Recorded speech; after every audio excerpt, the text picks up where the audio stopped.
right, folks, I'm here at L-Acoustics with Nick Fichte. I just got out of the demo room that you have here at CEDIA, and wow. Thank you. Yeah, we really kind of wanted to do something different this year. Last year we did our first kind of entrance into having a home theater here, but it wasn't a closed room. This year we've got some new products and we wanted to show them in the best possible light, so we built a room. And we're really pleased with the result. Really, really. And this is not, this is a room you built yourself and brought over? Our booth builders built this off-site in Las Vegas, shipped it here, and then we unboxed it and we worked with it and put the stuff in. Well, it sounds fantastic. Thank you. It's cool. I really appreciate the fact you have air conditioning pumping in there. That was one of the first things I said to the booth builders, is it's got to have AC in there, because otherwise those projectors, everything, it gets warm, stuffy. There are a couple things that just are right now blowing my mind. We were talking off camera. We have in-wall speakers going on in there, some proprietary processing. The bass in this room is nuts. It's so clean and tight. No distortion that I was hearing. Nope. So let's start off with the speaker array that's in the room. Yeah, so we've got our Soka in-wall speakers for the front LCR. Mm-hmm. We launched them in 2022. Started shipping them in 23, and yeah, they are in-wall loudspeakers. They use collinear technology, so you've got compression drivers with a waveform for the high frequencies in the middle. Make sure you get no comb filtering or anything like that. Obviously, lots of SPL from that product, but we wanted to extend the frequency response of that, so we used our SP10 in-wall subs to do that, so to make them a full-range speaker essentially. So the subs are matched with the three subs across the front? Yep, 3 subs across the front. And then we've got 4 of our Siva subs below that, which are the 12-inch, that are getting the dedicated LFE channel. So we're not using any bass management or anything in there. Everything gets a full-range signal. So we've then got our X8 Eyes for surrounds, which are we launched them at ISE, so February this year. Okay. And those are cabinet. They're cabinet mounted on the with, wall. I think, 30 different mounting accessory options. Oh, really? Okay. Yeah. They go down to 40 hertz as well, which is pretty impressive. It's something like 122 dB. Do you know what the crossover is in the room for those speakers? They are at 40 hertz. 40 hertz, yeah. Okay. So they go down to 40 in the preset we're using there. And then we've got X6 Eyes for our height channels, which we also launched in February as well. Okay. So we're using them for the heights. Very, very pleased with the performance of those. It's my first time hearing them in a setup like this. So, you kind of take a bit of a gamble sometimes when you do this show. I say to our application engineers who do the designs using our software Sound Vision, I say, this is the products I'd like to show. Is it going to work? The cool thing about it is they did that, mapped it in our Sound Vision software, and I said, out of interest, what CEDIA RP22 level is it going to be? And they said, level 3 actually, but the LFE's at level 4. And I'm like, oh, okay, cool. Yeah. Pretty impressive to be doing that. It's all driven by our own amplification. So we're using our LA7.16i amplified controller. That's full DSP, fully digital. So we're using a Storm ISP Evo for the decoding. That sits AES67 on the network. Then so do our amps. This is audio over IP. Yep, audio over IP, which means the rack size goes from being very big, because you'd expect at an 11.1.6, but with 7 subs, that takes up a lot of channels. It's going to take up a lot of space for you. 4 rack units. Right. 3 cat cables. I was just checking it out. It's pretty amazing. I mean, you think like anyone that's got to wire that in, it's just Phoenix connectors on the back of the amps for the speaker wire. You're not having to do all the, solder on speak on connections or XLRs or stuff like that. Right. You just plug it into the network and it goes. Yeah.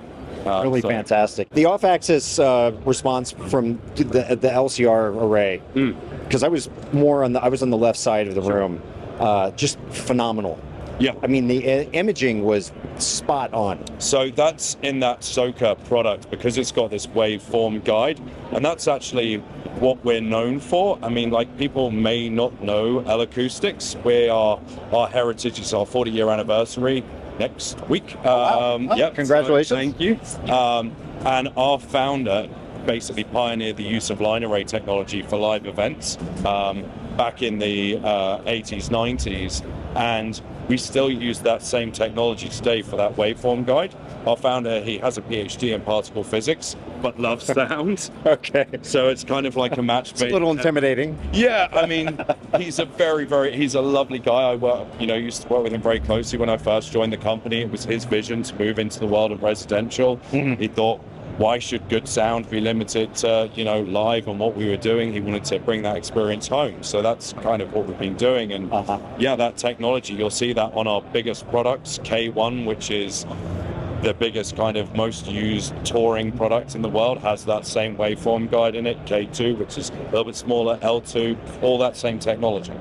So, in terms of the driver array on the in wall, is it a line array technically, or is it using a tweeter? So it's collinear. So it's almost line array, but you've got some drivers which are giving you the mid-range frequency, and then you've got this curve in the middle, which has got I think they're 1-inch compression drivers in this curve formation.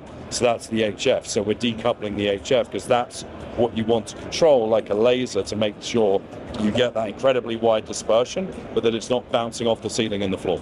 Does that also impact, I know line array can impact perceived sound levels close to a speaker and further back. Is it the same concept with your speakers? Exactly. So it means that you get that front row to back row equal coverage. Yes, of course, there is some dB loss when you move back, but it's negligible. I mean, I've sat on the front row, the middle row, the back row, same volume level. We're running at about 95 dB in there. Plenty of headroom to go in there, but we don't want to deafen people. We believe it's nice to have a nice, enjoyable experience. In any of those rows, you get the same experience. And yeah, right. So the people in the front row are not getting... They're not getting totally blown away. No, right. No, and we don't have any acoustic treatment in that room. None.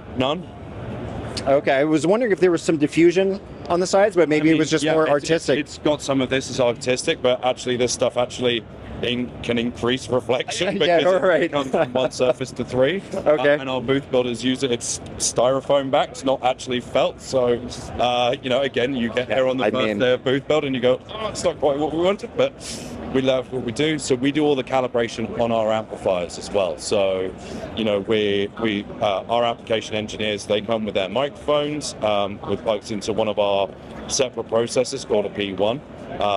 The microphones plug into that, we take the room readings, and then we EQ to the room, make sure it's as best as it can. And in terms of the processing software, it's a little bit of a work in progress. Yep. Still, how far along are you? Is there a name for the product? So there is not a name for the product yet. There is an internal name, so I can't share that, I'm afraid. But we are hoping that will be available as a firmware upgrade for all of our amplifiers come Q1 next year. So something to look forward to, and that will drop for owners of previous iterations. Exactly. Anyone who who's got an L-Acoustics system at the moment, we can literally roll that out as a firmware upgrade now.